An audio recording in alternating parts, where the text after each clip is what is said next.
Happy Mother's Day po sa inyo, sa lahat na nakakarinig, na nakaabot ng tinig na ito, ay nais ko po kayong batiin na Happy Mother's Day. Siguro ako yung unang Books Band ay ako po ay babati sa inyo. Yung may dala pong baby dyan na nanay, Happy Mother's Day. Yung kawikaan at dito po natin makikita yung huwaran o good example na nanay. Jess hanggang sa baba ay sabing ganito,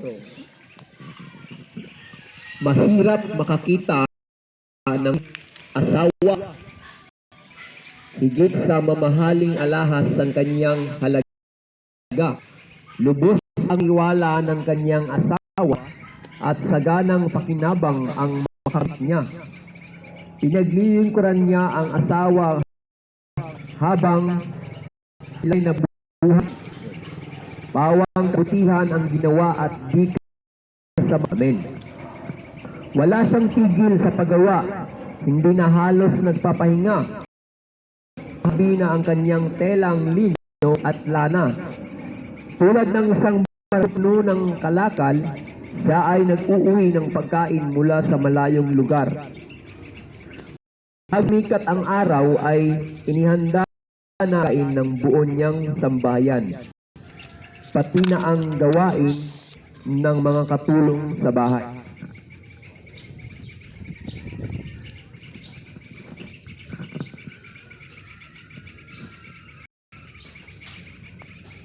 Mataman niyang tinitingnan ang bukid bago siya magbayad.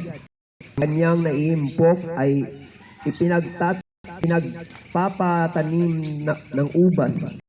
Gayon may naiingatan ang kamay at katawan upang matupad ang lahat ng kanyang tungkulin araw-araw.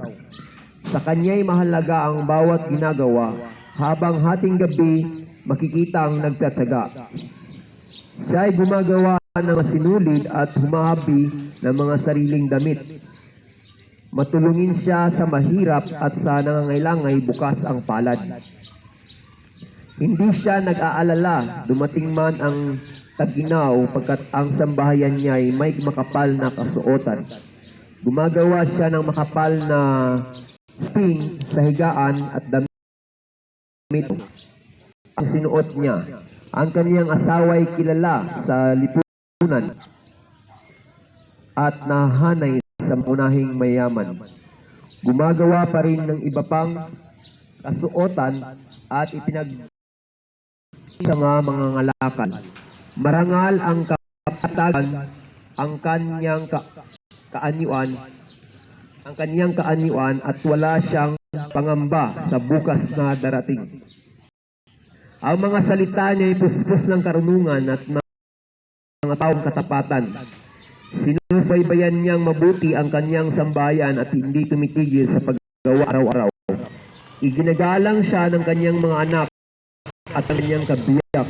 Maraming babae na mabuti asawa, ngunit sa kanila'y nakakyak. Mandaraya ang pang-akit, kumukupas ang ganda. Ngunit ang babaeng gumagalang at sumunod kay Yahweh ay paparangalan. Ibigay sa kanya ang lang parangal at karapat-dapat siya sa papumpayan. So muli po ay ang ating pong binasa dito sa Kawikaan 31 na nagsasabi po dito na ang mga ugali o karakteristik ng isang mabuting ina. Alam ko po lahat tayo ay may pinagmulang ina. Meron po tayong iba-ibang pagpapalaki at iba-ibang disiplina o pagmamahal na ating natanggap nanay.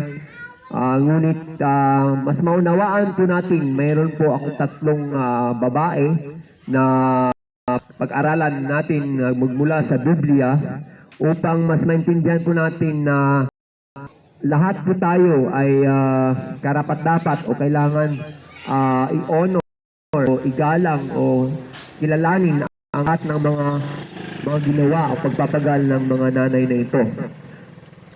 Sa Genesis chapter 10 po ay doon po natin makita ang unang babae na walang iba kundi si Eva.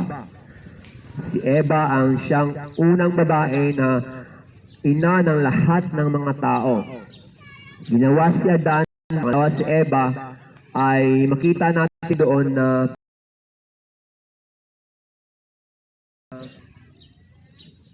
kinuha tadyang ni Adan at makita natin na mas mahina ang babae kaysa sa lalaki, kaya titingnan natin na si Eva ay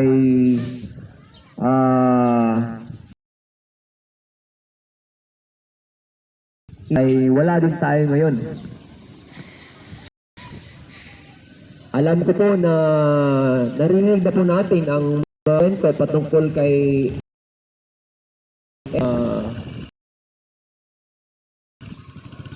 at nalaman din po natin sa kwento na bagamat si Eva wangis, si Adan at Eva, ay si Eva ang unang tinukso sa kanyang pagmithi o paghangad na tumalino at natukso siya ng ahas na kumain doon sa pinagbabawal na bunga, dahil ang bunga na yon, pag kinain yun, ay mabubuksan ng kanyang kaisipan, malalaman niya ang mabubuti, malaman niya ang masama. Kaya po pinagbawal po ng Diyos, ngunit makita po natin na may kahinaan po ang babae, at yun nga dahil sa natikman niya yon ay pinatikim niya din sa kanyang asawang lalaki na si Adan. Kaya po na pumasok ang kasalanan sa tao at doon ay isinumpa sila ng Diyos. Sila ay napaalis sa hardin ng Eden at bago napaalis doon, hindi sila pinabayaan ng Diyos. Nung umalis sila ay nalaman nila na sila pala ay hubad, kaya nagkaroon sila ng kahihiyan na nalaman nila na, uy, hubad pala ako. Kaya sila ay gumawa ng damit ng dahon ng mga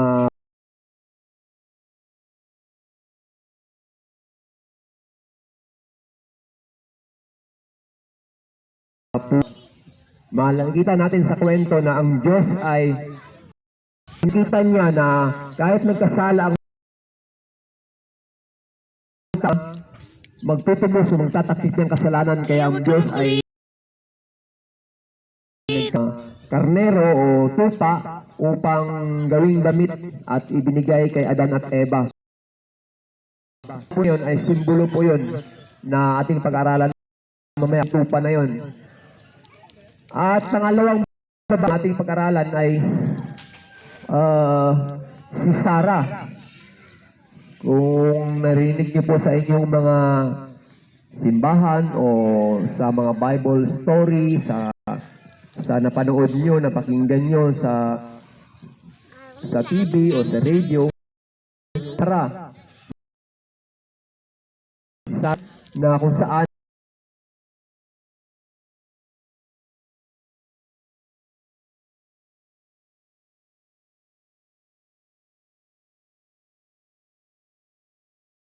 sila na po ay napakatanda na at si Sarah ay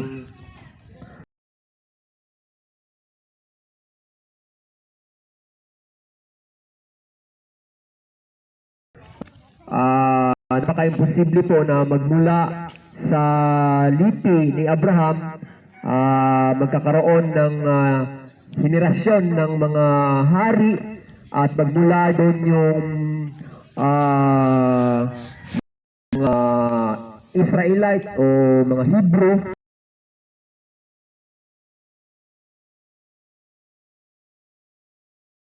Tanda na po nitong mag-asawang ito at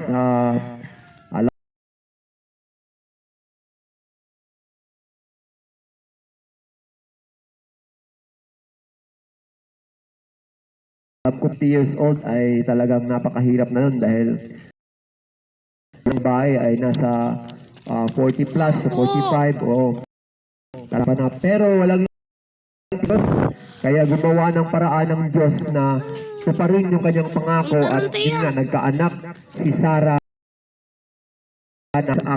at doon kay Isaac nagmula ang mga maraming mga anak. Nagmula doon si Jacob, nagmula doon si Esau, at makita natin na ang Israelita na ating pinag-aralan, ang Israelita na ating pinag-aralan sa Biblia ay nagmula po sa angkan ni Abraham. At pangatlong babae naman po ay makikita natin na walang iba kundi si Mary o si Virgin Mary, na ayun nga po kung mababasa natin sa Matthew na ang si Mary ay nagmula sa descendants o nagmula sila sa angkan ni Abraham. Kaya makita natin na ang anak ni Maria ay alam naman po natin na si Jesus, hari ng mga hari, ay nagmula siya sa angkan ni Abraham, at doon sa angkan ni Abraham ay nananalaytay na napakaraming henerasyon hanggang sa ipinanganak yung sinasabi ko kanina na tupa na sinasabi na walang iba kundi si Jesus. Sabi doon na, "Behold, the Lamb of God who takes away the sin of the world." Narito ang kordero ng Diyos na nag-aalis ng kasalanan sa buong mundo. Na pinagkalimbawa po na kinahambing po ang buhay ni Jesus sa isang tupa, na yung sinabi ko kanina na nagkatay ang Diyos at tinanggal yung at ginawang damit para itakip o suotin ni Adan at Eva para matakpan ang kanilang kasalanan. So, ganun din po sa atin na mga makasalanan. Tayo po lahat ay makasalanan, ngunit ino-offer po sa atin, ibinigay po sa atin si Jesus upang siya ang maghugas at magtakip ng ating mga kasalanan.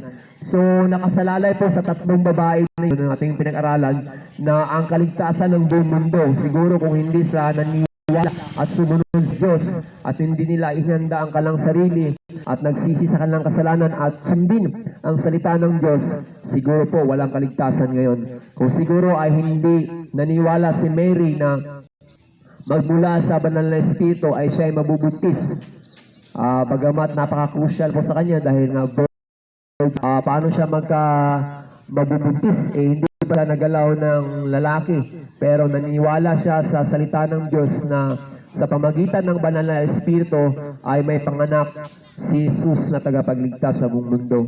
Kaya makita po natin na ang kahalagahan ng mga nanay, bagamat iba po ang kahirapan o paghihirap ng isang ina sa ama, kasi kami po ay mula sa aming pawis at lakas ay pamilya, ngunit ang nanay ay mahirap sila ay nanganak. Talagang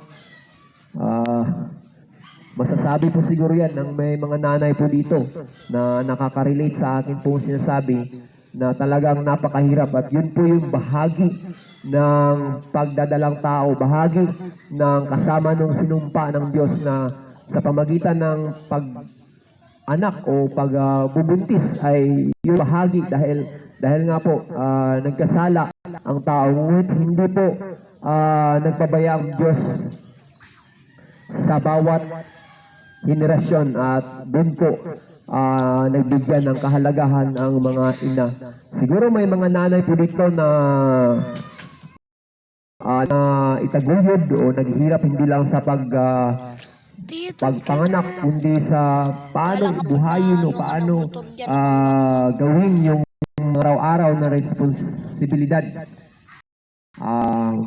May mga nanay po siguro dito na aside sa kanilang ginagawa sa mga tahanan, sa mga pangangailangan ng kanilang pamilya, ay meron itong nagtatrabaho na challenge po yun kasi akala ng mga ilan na napakadali lang ang nanay. Hindi po madali po ang inyong ginawa, kaya saludo po kami na mga anak at mga lalaki o mga ito po si Ida. Happy Mother's Day po sa inyo. Ha? Ang kasalan ay about sa nanay, kaya nais po namin batiin kayo na huwag po kayong magsawa, huwag po kayong mapanghinaan ng loob na gawin ng inyong responsibilidad o gawin dahil alam ko na darating ay pagpapalait kayo ng Panginoon.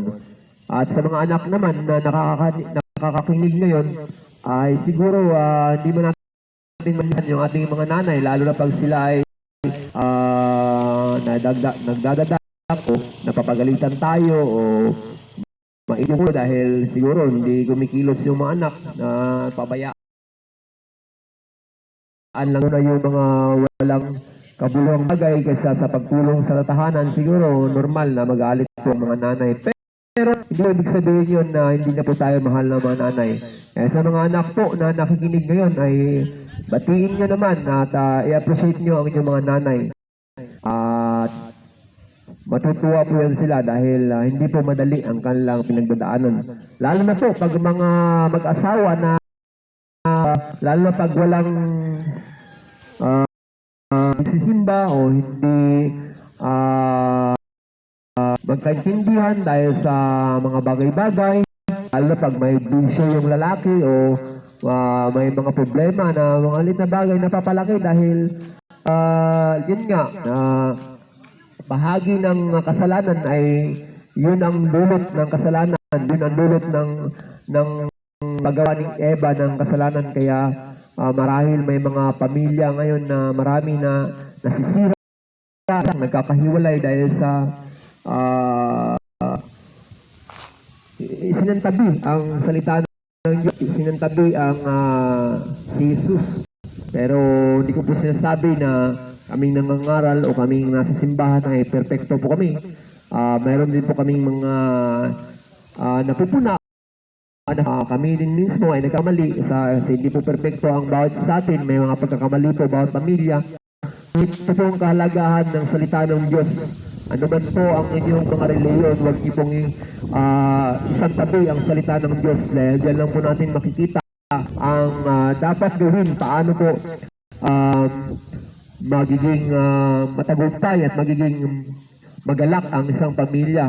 Pag ang isang tahanan po ay hindi pray o hindi nagsisimba o puro na lang trabaho, puro na lang hanap buhay. Wala naman po masama sa paghanap buhay, pero sabi nga ng salita ng Diyos na ang tao po ay hindi lamang nabubuhay sa tinapay, hindi lang nabubuhay sa mga material na mga bagay, kundi nabubuhay din sa salita ng Diyos. So, halimbawa na lang po na hindi tayo kumakain ng isang linggo. Siyempre po, manghihina ang iyong katawan. Ganun din po yung ating kaluluwa pag hindi natin binigsin at tinatanggap o binabasa o sinapamuhay ang salita ng Diyos, mamamatay po yung ating kaluluwa. Kaya sa mga nanay na mga tatay na may mga pinagdadaanan, nandyan lang po ang Diyos kung tumulong. Nandyan po ang Diyos. Manalangin po kayo. Bago kayo matulog ay siguro maganda na maghawak-hawak kamay kayo na manalangin at humingi ng tawad at isa pa sa Diyos. Ipagkatiwa sa Diyos ang ating mga buhay. Kaya muli po ay ako po ay bumabati ng advance Mother's Day sa lahat po. Kaya purihin po ang Diyos sa gabing ito at pagpalain po tayo ng Panginoon.